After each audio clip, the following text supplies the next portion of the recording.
All right. Welcome to the Pelle and Martin Thief Show. We've got Stanislav Krapivnik, did I say that right? Who's a well-known, extremely well-known podcaster. Sorry, did I say that right? Krapivnik, close enough. Krapivnik. Thank You were you. born in the US. You were born in Russia, but your father emigrated. He was an Yes. emigrant to America. He became a US Army officer, and then you went back to Russia. Is that right? Hmm. And Well, Excellent. yeah, you've been on mhm. many, many podcasts, and I've been impressed by your extremely detailed knowledge. I mean, you sit on both sides of the fence, as it were. You have unparalleled insight. You've got military background, and you've got you know the US and the West. Mm. And you've offered these trenchant critiques, and you seem to know what you're talking about. So it's a great pleasure to have you on. And we're going to talk a little bit. I thought that I went through some of your old podcasts, and we're going to start off. The big things happening in the world. In the US, of course, there's the aftermath of the assassination attempt against Trump. Another one. It's almost coming as regularly as the buses. And then we've Yes, got exactly. King Charles visiting um, the Trump, and of course Ukraine is the British obsession. I don't Hmm. hesitate to think that he's going to talk about that. They probably won't talk about child abuse. I was in London last year and doing a documentary on royal dirty dark secrets, and it's quite well known that, I mean, it was in the British mainstream press and in the Commonwealth press, because they weren't shackled by British press laws, about how Trump Charlie was old Charlie was playing around with gays in the palace, Buckingham Palace, as a kind of hotbed of sexuality, and his Hmm. mentor, Lord Mountbatten, who Oh, was yeah. killed in Northern Ireland, Martin's neck of the woods, had been abusing children at the Kincora children's home, and his biography by Andrew Lowndes talks about his going into Moroccan brothels during World War II, looking for his boys as young as possible. And I've seen photographs. Anyway, we might Hmm. get to that or not, but we're going to be much more highbrow, I think, in the beginning, to talk about the new Cold War's less common front lines, if you like, and there's an interesting development which I think has escaped most of us, and that is that there's basically a kind of proxy war taking place in the Sahel region in Africa, in the countries of Mali, Niger, I think, and Upper Hmm. Volta. Russia used to be called Upper Volta with missiles, but this is now called Burkina Right. Faso. And they've turned away from France, which has been their colonial overlord since long after they formally cut ties. And Mali's got Niger's got uranium, of course, but they're both sort Hmm. of great supporters of Russia. And apparently, Ukrainian help has been supporting the jihadist rebels. And I think you said in your recent podcast that the French and the Americans were back there. And of course, the government has been supported. The government, there's a they're sort of wearing this new multipolarity on their sleeves. The former Wagner group has renamed itself the Africa Corps, which of course Right. has Romalian Yeah. and has been fighting Exactly. the jihadists. And so they each have their big backers: the government backed by the Hmm. Russians, the jihadists backed by the West, and by Ukrainian drone experts. Can you tell us what's going on, and can you tell us what the evidence there is for America and France actually backing these jihadist rebels? Well, we'll start off with the fact that the French Empire never went away. They got smart and they changed white hands to black hands. Easier to administer when the people that rule over you kind of look like you, though their money is in France, in Paris, and they answer to Paris, which has been. I mean, how important is this? Well, we can begin with the fact that Mali has 8 major gold mines and zero gold reserves. France has zero gold mines and one of the biggest gold reserves in the world. France was buying uranium ore. Now, I mean, when you get uranium ore, you get tons of material. You have very little ore that actually comes out of there. It's chemically bleached normally to get it out of the ore, and sometimes you do gold the same way if it's in very minimal amounts. They were buying this raw uranium ore, which you basically a ton of rock and some grams of uranium for, if I remember correctly, for like $50 a ton, when the actual market prices are over $250 a ton. So yes, they were pulling resources for the last decades out of various portions of Africa that used to be and were effectively part of their empire, continued empire. Unlike the British, that when they left, a lot of these countries actually became independent nations, more or less. The French nations weren't, and they were actually a lot of these African nations were paying taxes to France, continuing to pay taxes to France, while their own people were in absolute poverty. And whenever they try to replace it, a nationalist government comes into power. Instantly pops up various gangs, various front movements, paid off by the French, obviously, and the government gets destroyed, and we're back to square one of French colonial rule via Black Hands in Africa. So what happened now was Russia kind of picking up the role of the old Soviet Union, but more of a nationalist stream, is helping these countries rebel and take back their resources and their governments. And if you notice, it's not just Sahel. We've seen this in Madagascar. We've seen this in other locations. And it's always the military. And it's usually the mid-ranking officers, the colonels, the majors, that are leading these nationalist movements, overthrowing the existing government, and with the help first of Wagner, now, yes, Africa Corps, same thing in the end of the day, coming in there, not only supporting them in grabbing back the reins of power from the French in their countries, but also in setting up and professionalizing their military. African militaries, as we know, traditionally have been a joke when it comes in the big scheme of things of who fights best. They're always considered cannon fodder. This is something that's a lot different because we've seen Wagner and now Africa Corps taking a very professional approach to training up the African militaries that are under their responsibility. Are they on the level of the Russian military or such? No, but they are much better than they were. It takes a while to build up a professional military. If you have the best material around, it'll still take you 5, 6, 7 years to put something on its feet, and then you still have to get it, combat experienced. So Russia's been doing a lot of that in all of these countries, and it's shown. It's shown during this invasion. I don't know how else to call it. It's not just separatists. Most of these people came across the border. Well, They came into the desert. apparently, I mean, what happened was that there's a town called Kidal, a town of roughly 26,000 people in the northeast, which was always a Tuareg stronghold. And the Tuaregs are the desert people with their camels and they were always separate from the jihadists, but they seem to be working together. There's a kind of alliance between their independence movement and the jihadist independence movement. And and now apparently the Ukrainians are helping them, as you said, and maybe the French and the Americans. But this town of Kidal, the Russians helped capture it in 2023, and apparently they lost it last week. And the Malian defense minister was killed, apparently, with his children. What do we know about that? I mean, is that a setback for the Wagner Group or the renamed Wagner Group and the Mali government? It was an initial setback, but again, this is very limited in scope. First of all, these different movements, of course, I wouldn't call the jihadists the independence movement. The last thing they wanted is anybody to have independence. They are what we've seen of all of these jihadist groups. First of all, I'll take an anecdote from Syria that I was reading about. One of the Christian villages surrounded. This one Christian man took his family. They threw him in the car and sped out the town, and right into a checkpoint of jihadists that we know were funded by the U.S. and funded by the West, as Trump so proudly admits. And then he gets back in the car. He says, and they drive off. And his children ask him, "Dad, what happened?" He said, "Well, I told them we were Muslims." It's like, then what happened? Well, they told me to read, to recite something from the Quran. Like, Dad, you don't know the Quran. Neither do they. So these people mostly are bloodthirsty mercenaries. A lot of them, whether they're Muslim or not, to even begin with, is questionable. They get attracted for blood, guts, rape, pillage. All the fun stuff of psychopathic individuals writ large.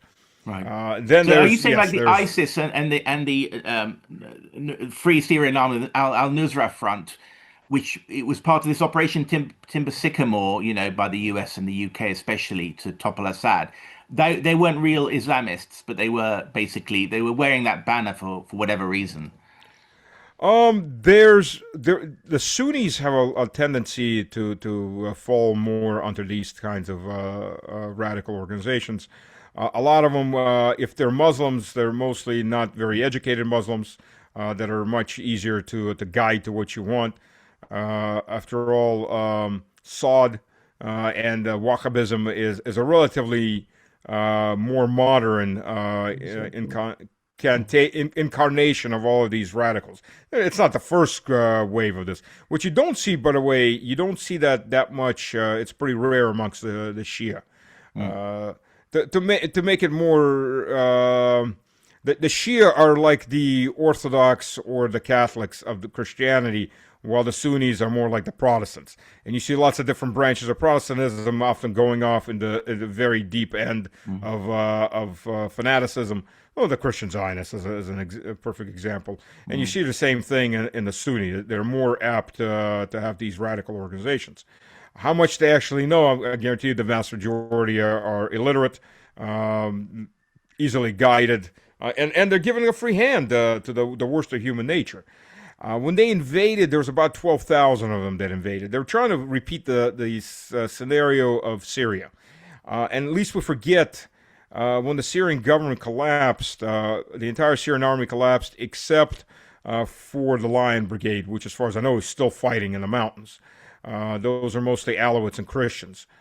The the Syrian army as a whole collapsed, but that's a fault of Assad. He had great opportunities.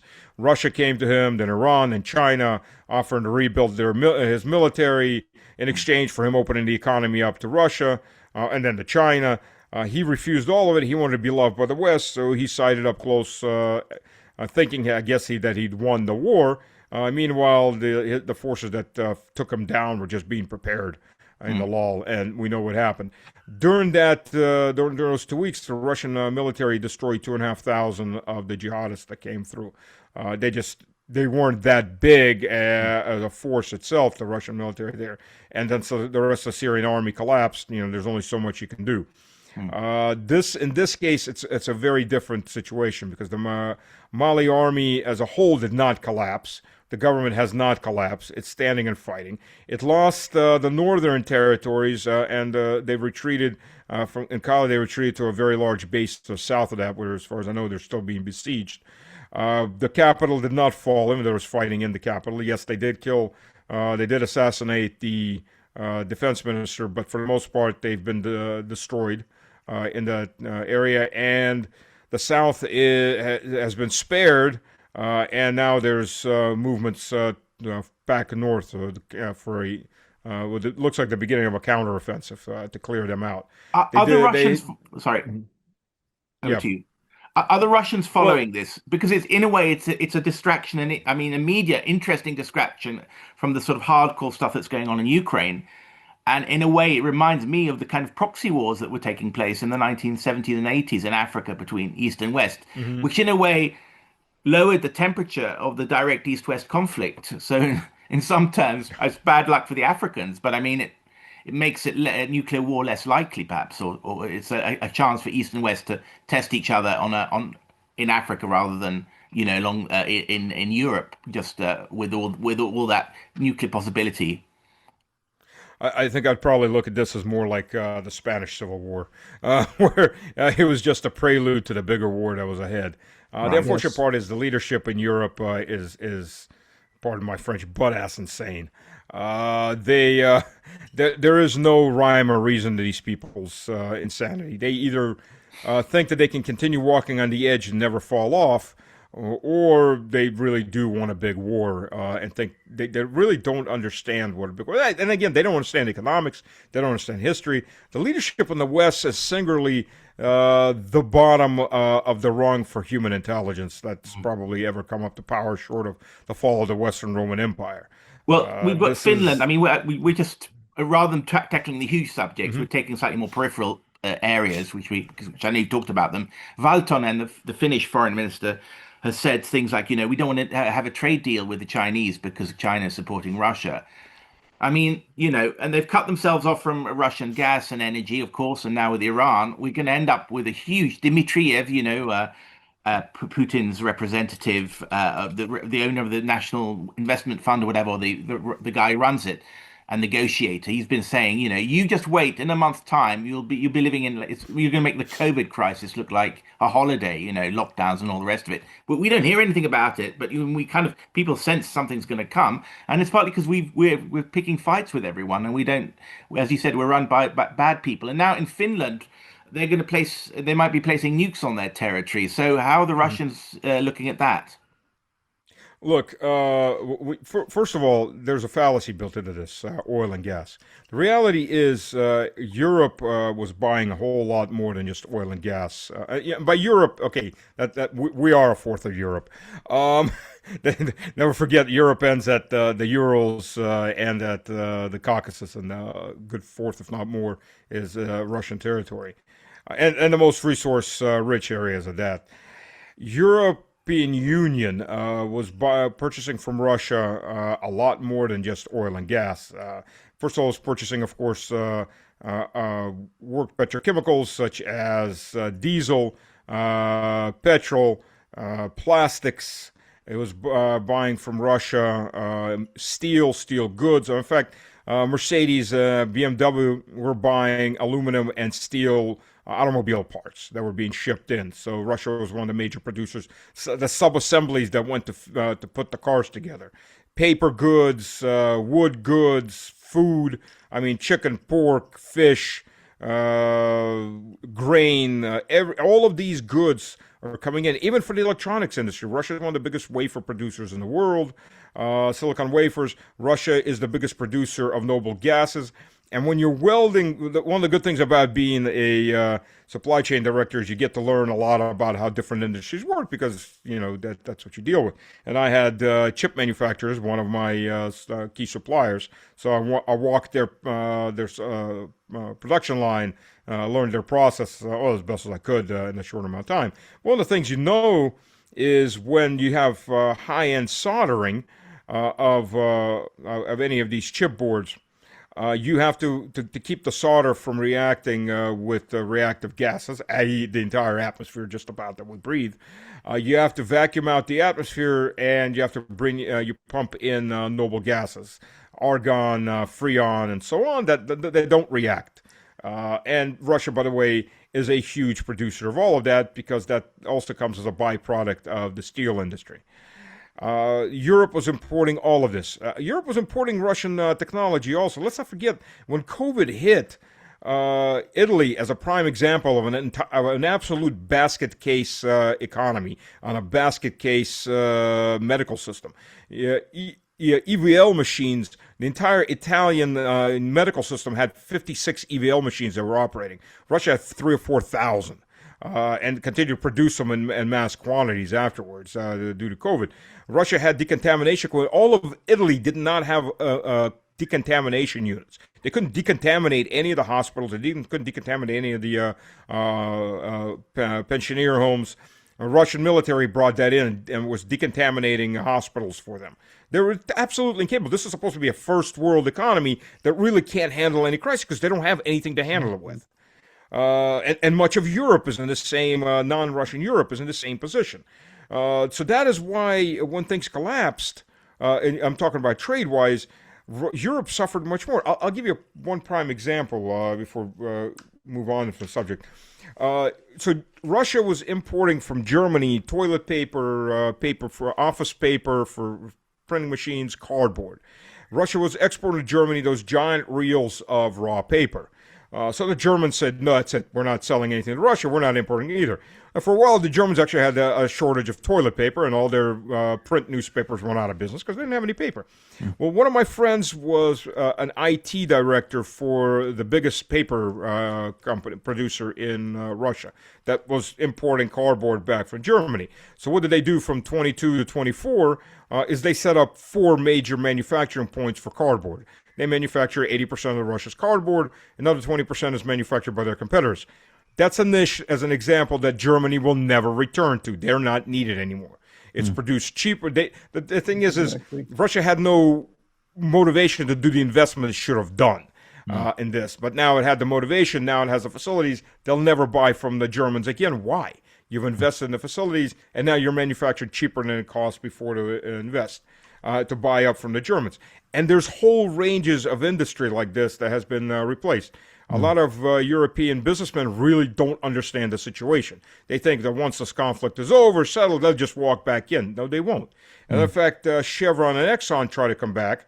And I've talked to people that were in those negotiations, and they were told in no uncertain terms by the Kremlin, we're not interested in having them back.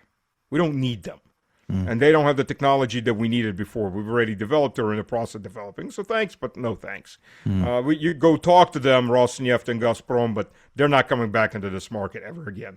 Wow. And I just say to the audience that you worked in logistics, or you work in logistics, so you have a very specialist knowledge of this area. Well, supply chain, so logistics, procurement, and everything involved.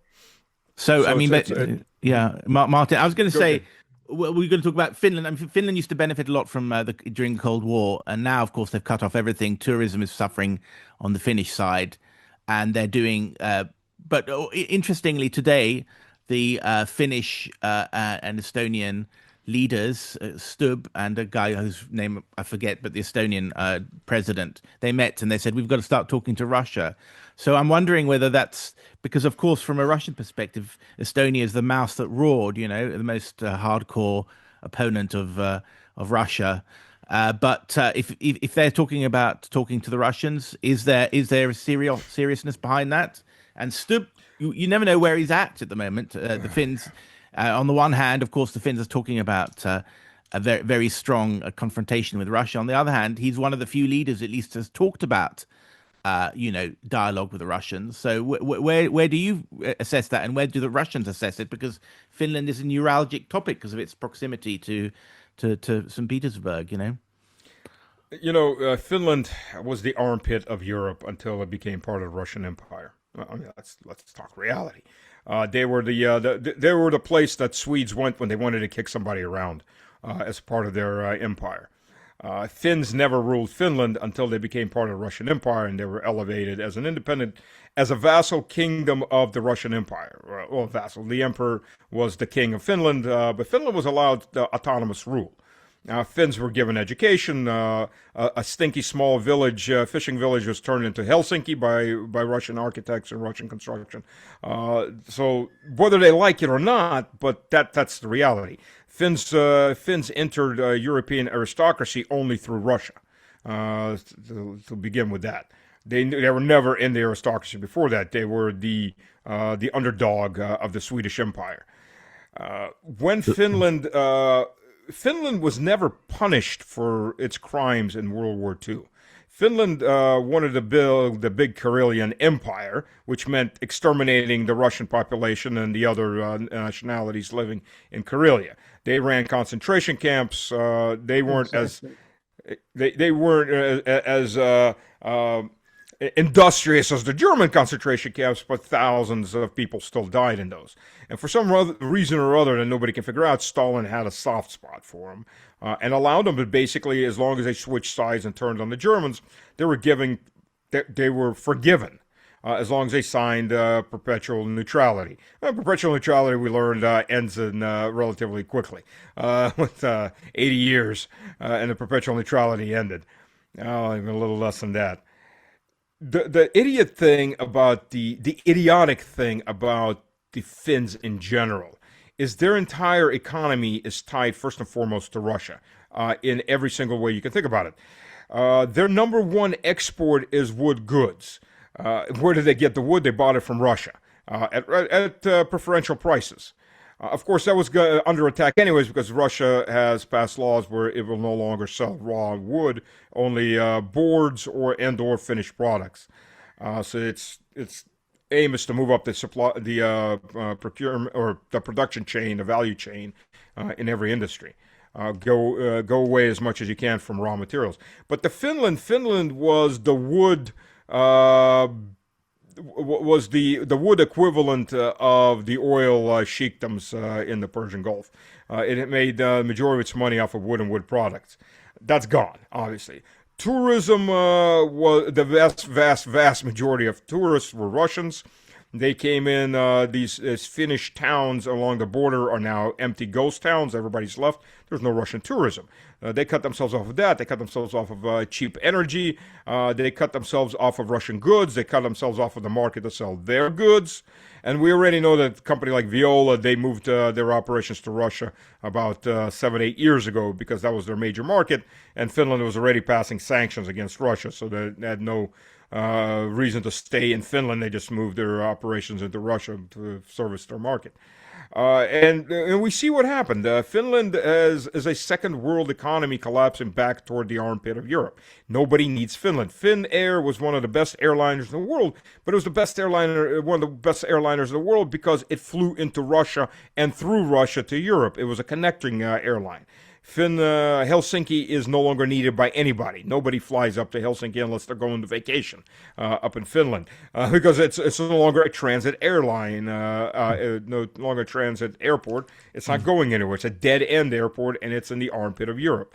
Finland has committed economic suicide. It's got more than 10% unemployment rate. That's And right. additionally, if you've ever been to Helsinki, and I've been there 4 times.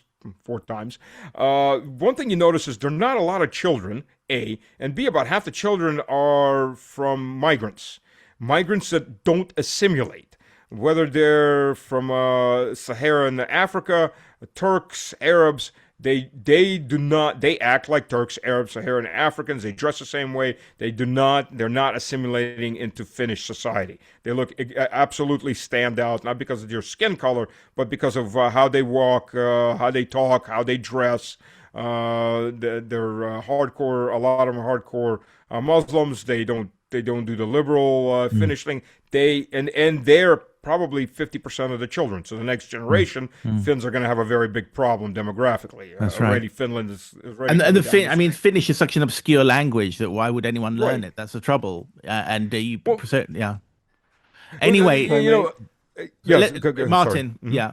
Yes, no, I've been waiting to come in here. First of all, Stas, thank you so much. I find hopefully we can have you on again because on Finland, which I know very well indeed, and on West Africa, which at first hand I do not know at all, but it very clearly your mastery of these subjects and your insights are enormously valuable and on the ball.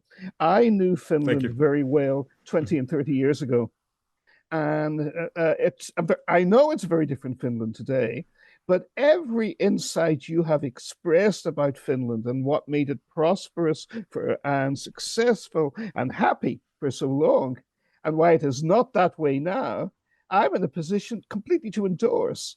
And in a way, I was at the other end of the historical timeline from you. You have monitored the consequences, and I was there to confirm, as you said, how much they benefited from their neutrality. And incidentally, the Karelia genocides, as I think you know very well, are completely unknown here in the US. And I didn't Hmm. know about them specifically, but there was a piece of astonishing research I came across a decade ago. The US Holocaust Museum and Institute, which ranks along with Yad Vashem in Israel and the excellent Genocide and Holocaust Studies Institutes in Moscow, which are always shamefully underrated. It's very clear to me. Uh, Established research that, of course, the Holocaust was infinitely larger than was remotely recognized or acknowledged even to this day. And most of its victims were Russian. And this is not to minimize the suffering of the Jewish people at all. 6 million Jewish people were slaughtered by the Nazis as their top priority. But they went on to murder 20 million Russian civilians as well. And the Karelia genocide, in which the Finns, as you point out, took a horrific and very eager role, was a major part of this. And this is Hmm. totally unknown in the West. Totally unknown. And but before I go back to another very key point you made, I'd love to have you on even for a separate show because I think it's worth that alone on how the mini states in NATO, Poland, Estonia, Latvia, Lithuania, had the most horrific role, and the Western Ukrainians had the most horrific roles in the genocides of World War II, not just slaughtering Jews, but slaughtering Russians above all, and also slaughtering each other. And this is completely airbrushed over in denial in the West. And if you'd be willing to come back to do a separate show Yeah. with us to explore that, I think that would be hugely valuable. It was very interesting, wasn't it? I mean, that the Finns, the real history of a region might be completely different. And we talk about we talked offline about Yes. the Karelian mass deaths, almost a genocide carried out by the Finns. I mean, in Scandinavia, I don't think a single history book will publish those facts. And I mean, I can't vouch for those particular statistics. I'm sure it's very plausible, but I know that in the areas that I've studied in southern Sweden, Skåne, the southern region of Sweden, there, which used to belong to Denmark and was taken invaded by the Swedes and colonized in 1660. There's absolutely no knowledge of the Danish past, which was the proudest region, proudest. It was the main region. It was the capital region, if you like, of Denmark, next to Copenhagen. But it was a central part of Denmark, and it was just extirpated that culture, which was the dominant region of Scandinavia and subordinated to Stockholm. So one thing the Swedes have a huge blind spot about is their own imperialism, and that imperialism extended to Finland, and they did treat the Finns as their assets, their fighters and their peasants. I mean, I can't vouch for everything he's said. Maybe there's some Russian exaggeration there, but it certainly ought to be on the menu for discussions in Scandinavia if they're so democratic and open-minded about other views. But of course, they're fed this idea of the Finnish Winter War, and then there are a lot of Swedish volunteers, and then this idea that the Ukrainians are fighting a rerun of the Finnish Winter War, and exactly the same classes as political segments of the population in Stockholm, the descendants of the aristocrats, the journalists, the ones who had family in Finland, and they've got together with their Finnish equivalents, and they're fighting the Winter War all over again, except it's Ukraine this time. So and no one to and as I said, there's always two sides to stories. I'm very happy that Stas talked about that. But before we go on to another topic, I'll see if I can write a Substack about those Finnish genocides. I mean, it's a dramatic claim, but what are your thoughts? I mean, you worked a long time in Finland, and you knew Finland, and you were practically cheering him on and saying, "Yes, thanks for saying those things." What are your Oh, thoughts? oh yes, completely. The Karelia aspect was totally new to me, but I find it completely plausible, 100% plausible, because there was work done by the U.S. Holocaust Museum here in the U.S. in Washington, D.C. about 10 years ago. And there was no secret about it. They published it. They wanted to get it out, but it wasn't sexy, so people didn't take it on board. And of course, anti-Semites don't want to hear about genuine suffering of Jews, and they don't want to hear about genuine suffering of Russians either. But what the Holocaust Museum found was that the Holocaust was far vaster in scale than even now anybody thought. And it wasn't that more Jewish people died, they killed as many of them as they could, 6 million, those figures still hold. But that the number of Russians who were killed in deliberate genocide by the Nazis and with the eager and enthusiastic support of all their fascist Nazi collaborators from all over Europe was 20 million. So the total cost of the Holocaust was 6 million Jews and 20 million Russians. And why did this not come out before? Because we had the accurate death tolls, which the Germans themselves kept from the big, huge extermination camps, the famous ones, Auschwitz, Majdanek, and the smaller ones in the West, and Treblinka, which wasn't small at all. We had all those figures. We knew about the famous Holocaust of bullets, whereby the Nazis simply shot down 1.5 million Jews across Ukraine with their collaborators again in 1941-42. All of this is known and documented. But in addition to all of that, there were 200 more smaller extermination camps, not concentration camps where people died in their scores of thousands, like Dachau or Bergen-Belsen, monstrous as they were, but deliberate camps of extermination, just as Stas said, to kill off the Russians because they'd already killed off the Jews. And these were all over European Russia, and they were not known about in Poland or Hungary, let alone in the West. And they were done on hundreds of them working on a small scale, so to speak. You could say efficient, decentralized extermination and genocide of human beings. And far more people were killed than them, and the documentation has belatedly been found by serious researchers. And what Stas is saying in Karelia fits into this, dovetails with this, frighteningly so. So can I prove and independently confirm what, off the top of my head, what Stas was stating and alleging? No, I can't. But do I find it extremely credible and likely? Most certainly, yes. Most certainly, yes, Pele.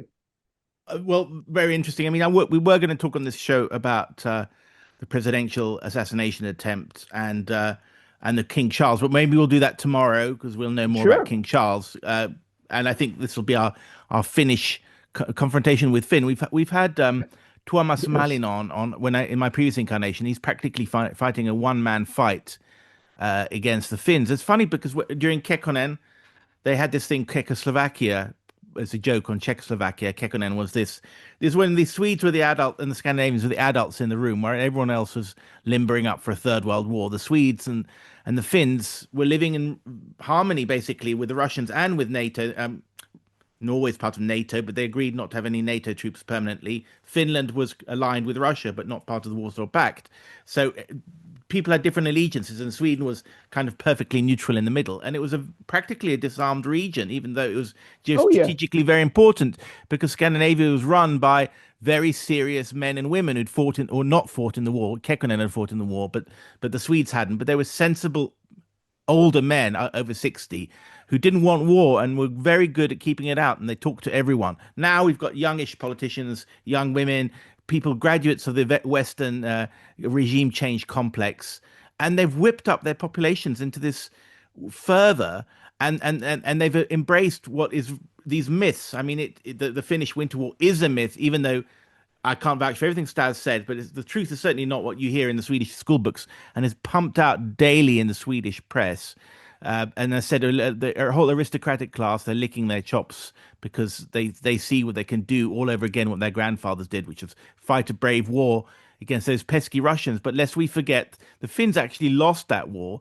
And the one thing that the Scandinavians and the Finns in particular could teach Ukraine is it's not so bad to be Finlandized. You know, Finlandized was a word of Exactly. It contempt worked for in the Austria Cold too. War. Oh, you've been Finlandized. Even some people even talked about Swedenized as a kind of low version of Finlandized. But actually, Finland, as Stas said, its economy soared under its Russian allegiance or Russian friendship because they had a unique access to this huge internal market, and being capitalist or whatever, their products outcompeted the Russian ones.